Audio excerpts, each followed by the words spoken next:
The hand is the wind of the mind, and throughout The Godfather Part I and Part II, the hand becomes the symbol of power and tragedy, the reflection of the might and hardship of the Corleone's family. The most common sentence used in the two films is "Baciamo le mani," which could be literally translated into "let us kiss the hands," implying the power and superiority of the person standing in front of you, by consequently leaning forward to kiss the back of their hands.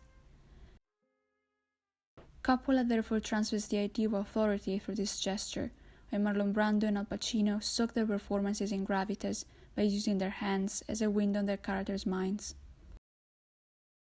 The opening sequence of The Godfather already foregrounds this feeling of overpowering authority.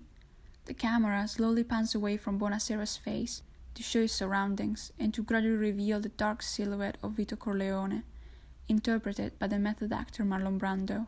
The first thing that the camera allows the audience to see is Brando's hand, which swings freely into the frame, carelessly disrupting the image to then rest against his cheek in a peculiar pose of reflection. Brando owns his movement. The actor uses his pre-personal body, the hand, to inform his impersonated body, the being performing the character, and form the naturalistic, powerful presence of Vito Corleone as he lightly strokes his cheek. Naturalism and control are engraved into a hand free of any boundaries, which can summon anything with tacit calm, as well as granting protection, gently posing itself on Bonasera's shoulder to suggest safety. The hand and Vito are embedded into one. He's the puppeteer we see represented in the main title. He's the mafia, the black hand, which commands the strings from up high.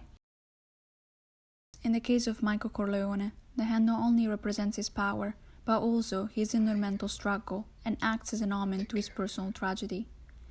Indeed, he takes his first step towards his ruin as he pledges himself to his father, promising to protect his family.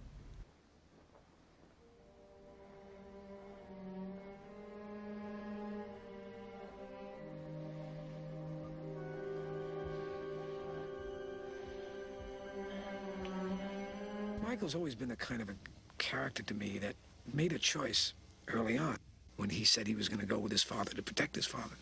And from that point on has, in a way, paid for it. From that moment on, Michael would then transform into a different man, more adept to violence.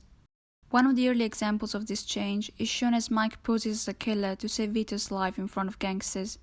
A focus on the hands indicates his natural comfort in that position of danger. He lights up a cigarette for Enzo, limbs not shaking, in stark contrast with his partners. Pacino stares at his hands, a flicker of understanding appears in his eyes. He has not been affected by the dramatic situation. Likewise, the audience is brought into close contact with the character via Pacino's performance when he has to kill the family's enemy Sollozzo. At the scene of the crime, Pacino stops and stands still in the toilet between two swinging doors. The camera is blocked away, revealing only the back of his head. The actor's hand comes out to his forehead to then rest both palms on his head, demonstrating the toll that is taking on Michael. On one hand, this could suggest an initial doubt, while on the other, a moment of pure reflection. As his hands intertwine on the nape of his neck, the decision has been taken. The hand furtherly forecloses Michael's descending to hell from the very moment he effectively reasons the plan to avenge his father. The man is sitting stiffly in an armchair, his left hand resting on his forehead in a pose of contemplation. Therefore, Pacino communicates the protagonist's brutal pragmatism into that gesture, which will become Michael's own symbol, an ostensive sign that evokes a merciless godfather who has to constantly struggle with hardship.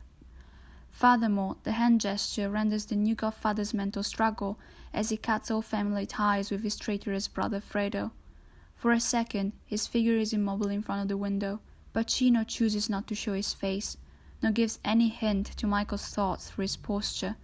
He just slightly touches the window pane with his fingertips and raises his left hand to his temple, representing in that reverential movement the torment that this decision brings to him.